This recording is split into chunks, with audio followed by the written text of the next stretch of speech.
बेटी से रिश्ता। कहानी मयंक और विभा की है। मयंक एक अच्छी नौकरी करता था, लेकिन विभा की जाति का ना होने के कारण विभा के माता पिता शादी के लिए नहीं मानते हैं।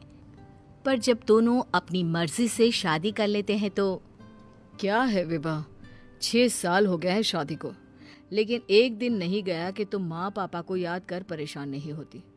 मैं कितनी कोशिश करता हूँ कि तुम सब भूल जाओ। कोई नहीं भूल पाता है मयंक। माँ पापा को कोई कैसे भूल सकता है। तभी सास का फोन आता है। माँ लो, विभा से बात कर लो, आज उसे अपनी माँ की बहुत याद आ रही है। बेटा विभा, मैं आ जाऊं? हम दोनों चलेंगे तेरे माँ पापा के पास। बोलो। ना माँ जी, वो आप लोगों को कुछ बोलेंगे तो मुझे और भी बुरा लगेगा। आखिर आप भी मेरी माँ ही तो हैं। अरे सुन लेंगे ना यार, कोई बात नहीं, बोलेंगे ही ना। चलो माँ, मैं फोन रख रहा हूँ। वो क्या है ना, आज विभा को लेकर डॉक्टर के पास जाना है। बहुत दिनों से इसके सर पर लगातार दर्द हो रहा है। अरे हाँ हाँ, ले जा बेटा, सर दर्द को हल्के में नहीं लेना चाहिए। वैसे भी ना बहू सोचती बहुत है। मयंक माँ का फोन रख देता है और दोनों कार से अस्पताल जाते हैं। लेकिन जैसे ही वो लोग अस्पताल जाते हैं, विभा को स्ट्रेचर में नर्स उसकी माँ को लेकर जा रही दिखती है। मयंक, माँ, मयंक वो मेरी माँ है। इतने सालों बाद दिखी भी तो इस हाल में मैं उनके पास जा रही हूँ। अरे रुको, कहीं वो लोग तुम्हें देखकर और परेशान ना हो जाए, या फिर तुम्हें कुछ बोल ना दे विभा, तुम फिर परेशान हो जाओगी। मयंक कैसी बात कर रहे हो, वो माँ है मेरी। विभा पास खड़े अपने चाचा चाची से बात करने की कोशिश करती है, लेकिन वाह, तेरे जैसी बेटी जिसकी हो वो तो मर ही जाए तो अच्छा है। वैसे पार्क में पैर फिसला है तेरी माँ का, रीढ़ की हड्डी टूटी है। रिद्धि को चाची की बात का बिल्कुल बुरा नहीं लगता। शायद वो सुन ही नहीं रही थी कि चाची क्या कह रही थी। वो सीधे माँ के कमरे में जाती है। कौन है आप? ये मेरी माँ है, मेरा नाम रिद्धि। रिद्धि नाम है ना आपका? दर्द में भी ये आपका ही नाम ले रही थी। हाँ, ये सुनते ही रिद्धि का कलेजा मुंह में आ जाता है।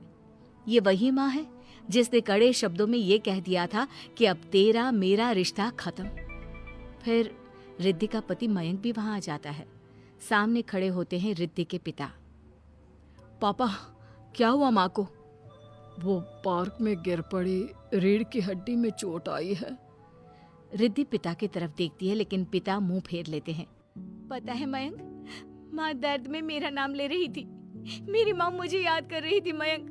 मैं माँ को कुछ नहीं होने दूंगी, देख लेना। हाँ रिद्धि, हम मिलकर माँ का ख्याल रखेंगे, उन्हें फिर से खड़ा कर देंगे। लेकिन भैया कहाँ है? रिद्धि पिता के सामने जाकर खड़ी हो जाती है। पापा, भैया कहाँ है? वो अमेरिका में है, वो नहीं आ पाएगा। रिद्धि फिर माँ की ओर ध्यान कर लेती है। उस पूरी रात रिद्धि माँ को देखती खड़ी रहती है। पिता मन ही मन सोचते हैं, जब इतना ही प्यार था तो क्यों चली गई किसी एक अजनबी के लिए हम सभी को छोड़कर।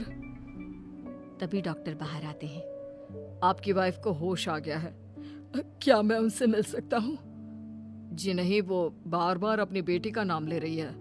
रिद्धि बेटा, तुम अंदर चली जाओ। माँ रिद्धि को देखकर रोने लगती है। बेटा, माँ के गले लग जा।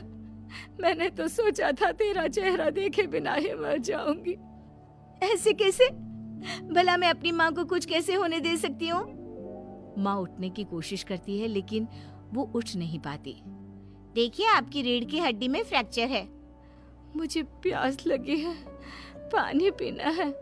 रुको माँ, मैं हूँ ना, मैं पिलाती हूँ पानी अपनी माँ को। कोई और नहीं आया? तेरे चाची चाचा आए थे माँ, पर शायद मुझे देखकर चले गए। जाने दे, इस वक्त भी पुरानी रंजिश देख रहे हैं। और रंजिश भी कैसी? माँ अपनी बेटी से नाराज ही तो थी। रिद्धि अब पूरे समय माँ के साथ रहती है।